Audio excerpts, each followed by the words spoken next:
Are you looking for peace of mind at your doorstep? Look no further. With the Blink Video Doorbell, your home's entrance is always within your control. Check out the link in the video description to learn more and get your Blink Video Doorbell on Amazon. Your home is in your hands.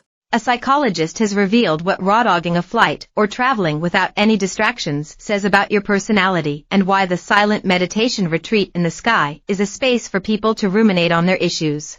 Dr. Ramani Durvasula, based in Los Angeles, is a clinical psychologist and author of the transformative guide titled It's Not You, in which she details emotional abuse.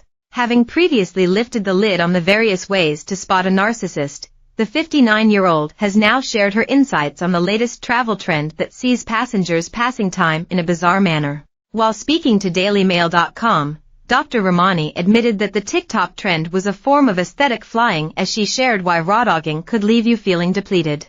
She explained that someone who rawdogs could be a mental introspector, a person who has been trained to zone out from a young age. The practice, known as rawdogging or sometimes barebacking, means consuming no music, movies, or any other form of entertainment except for the basic flight maps or flight data screens on your seatback. Taking it to greater extremes, some will also claim to forego food and drink for the duration of the journey. While speaking to DailyMail.com, the psychologist dished on who is most likely to rawdog and why they do it. The psychologist told DailyMail.com, "The why is actually quite unclear. Once upon a time it is possible that lots of people rawdogged flights.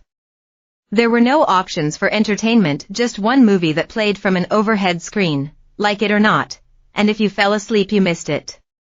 You could bring a book or a magazine, but that was that. My mother, grandmother, and former mother-in-law were all world-class rawdoggers. I can now see. I didn't know there was a name for it."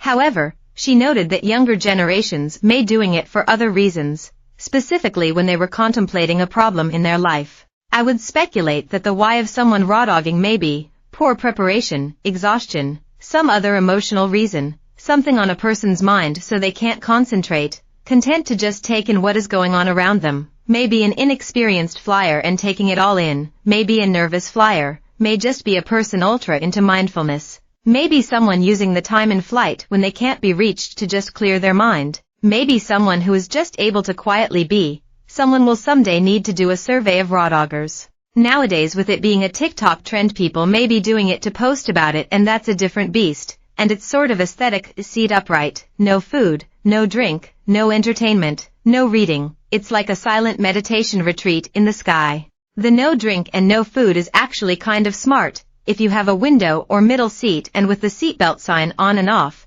Not having to use the bathroom is heaven sent," she added. She noted that in addition to members of the older generation rawdogging flights, those who were swamped with problems tended to lay back and avoid doing anything while traveling.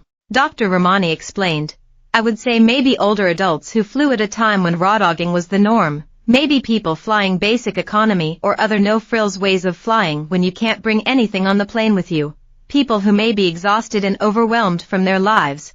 People who are good at or tend toward zoning out in general. And sitting there without doing a thing during a flight has a lot to do with your personality," according to the expert. She told DailyMail.com, "Some of the most likely reasons may be tired, depleted, mental introspector, could be someone who over a lifetime was in situations, for example repeatedly forced to go to long church services, that almost got them trained to sit there and zone out, without doing something else, someone who may be in a new situation where they are taking a lot in. The folks who are doing the performative rawdogging to say they did it and post about it, may just be people who do things to post about them. I think that is different than pure non-performative rawdogging." And you may wonder what someone thinks about on a long-haul flight. Well, according to Dr. Ramani, it could be a number of things. However, it's more likely that someone is overthinking many of the issues in their life. The psycho